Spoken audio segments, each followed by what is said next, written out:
This video will talk about the 4 different experiments that we looked at during our classes. Reflection of light off a plane mirror, refraction of light through a piece of glass, refraction of light through a glass prism, and colours of light when we change the filters. The first experiment, we took a plane mirror. Typically we'll draw that as a straight line. Some of the textbooks or websites will have a dashed line behind it. This is representing our mirror. We then have an incoming beam of light. We always put an arrow on it to show direction. This is our incident ray. So it's the ray that is coming in each of the cases. So the incident ray will come up in quite a few of the different experiments. We then always draw a normal line. This will be a dashed line, and it needs to go when the incident ray hits the mirror. This line should go at this point here, that's your starting point, and it should be at right angles to the mirror, so 90 degrees. So I draw that in as a dashed line. We can then label up what's called the angle of incidence. That's the angle between the incident ray, the incoming ray of light, and the normal line that we've just drawn. It's important to draw the normal line in, otherwise we can't calculate the angle of incidence. The angle of incidence will always be equal to the angle of reflection. So if I extend this normal line up a little bit and draw in the second angle, our reflected ray, when it bounces off that mirror, and it will bounce up into our eye, make sure I draw that all the way up to the eye, that angle there between the normal and the reflected ray is equal to the angle between the incident ray and the normal. So that's what happens in reflection. The angle of incidence is going to be equal to the angle of reflection. In the second experiment, refraction, this is when you look at different materials. So typically you can judge that refraction is coming in the question when they mention a solid and a gas, or a gas and a liquid, or a liquid and a solid.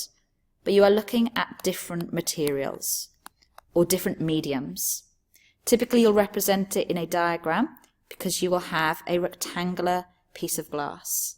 Again, we draw on our incident ray. It doesn't matter what angle this incident ray is drawn at, as long as we use that information to complete the rest of the diagram. So what's different this time between refraction and reflection? In reflection, the beam of light bounced off the mirror surface. In refraction, this ray of light is going to travel through this transparent piece of glass. So this see-through piece of glass, the light will travel through. It's going to move through the solid and out the other side. Because they're different materials, it's important to remember and to classify them into one of the 3 states of matter. So first of all, the beam of light moves through the air. So that is a gas. It then moves through this piece of glass. So the glass, we can classify that as a solid. And then it will move again back through air on this side of our experiment because we carried it out in the lab.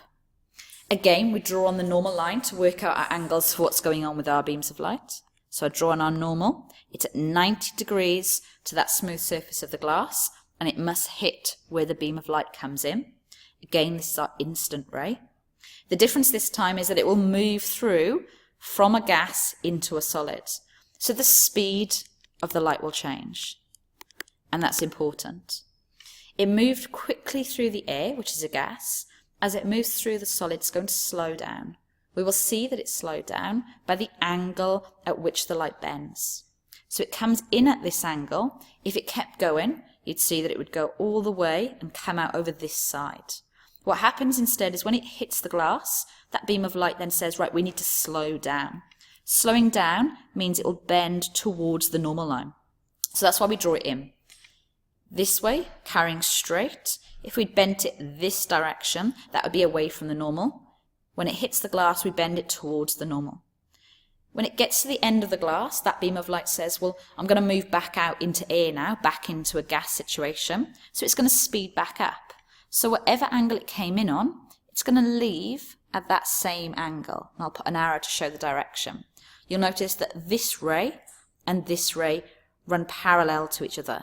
They're not one continuous line, because otherwise we wouldn't have shown that it changes speed as it moved through a different material. But the 2 lines run parallel to each other. And that's what happens. The same thing will happen if we looked at air and a glass of water and then air again. And it's how if you place a coin or a straw in water and then look from different angles, it looks as if the straw bends inside the water. whereas really we're looking at the beam of light bending towards the normal depending on what type of material. So it speeds up in a gas and it slows down in a solid such as glass.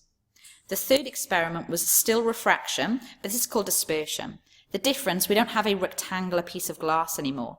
We have a triangular prism.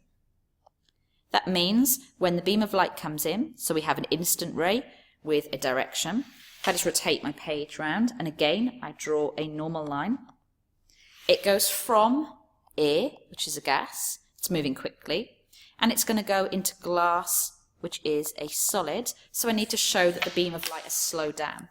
So I do it so that it moves towards the normal, not a very straight line, I should use the ruler, so it moves towards the normal, just draw it there, and then it hits the other edge of the glass. This time, the angle here and the angle here, these are not parallel to each other, which is why we get this effect, the rainbow effect. We get dispersion of light. So the angle comes in, it slows down as you move through the solid, that's your first mark, and then as it leaves again, it's going to get refracted in different directions. So you will have, in two very different directions, you will have your colours of the rainbow. Red will always be at the top, red, orange, yellow, green, blue, indigo, violet. You need to remember that one colour, the violet, has the shorter wavelength of all of the colours. And then we have to be able to relate this to what we looked at in sound. So if we have two waves, one and then two, looking at each of these then, so this wave and this wave, which is a good representation of violet in comparison, well, we'd be looking for the one with the shortest wavelength.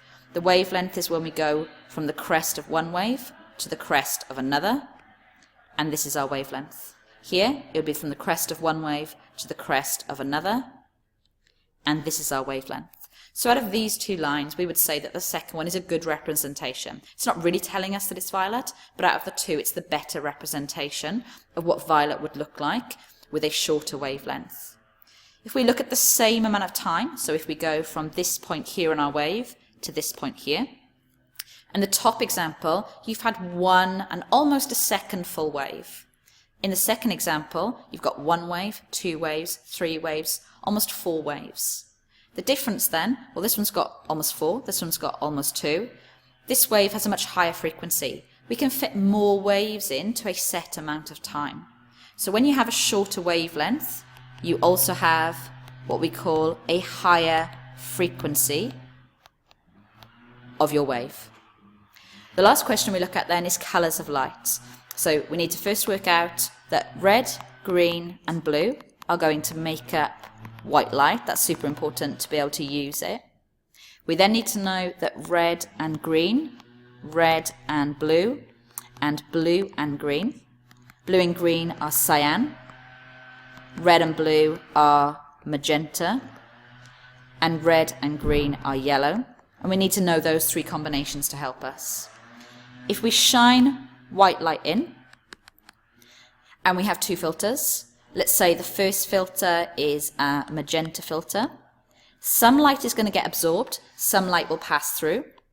There'll then be a second filter, let's say it's a yellow colour filter, and then some light will be absorbed and some light will pass through. If that white light is made up of red, blue and green, when it passes through the magenta filter, you'll see from the notes that red and blue make up magenta.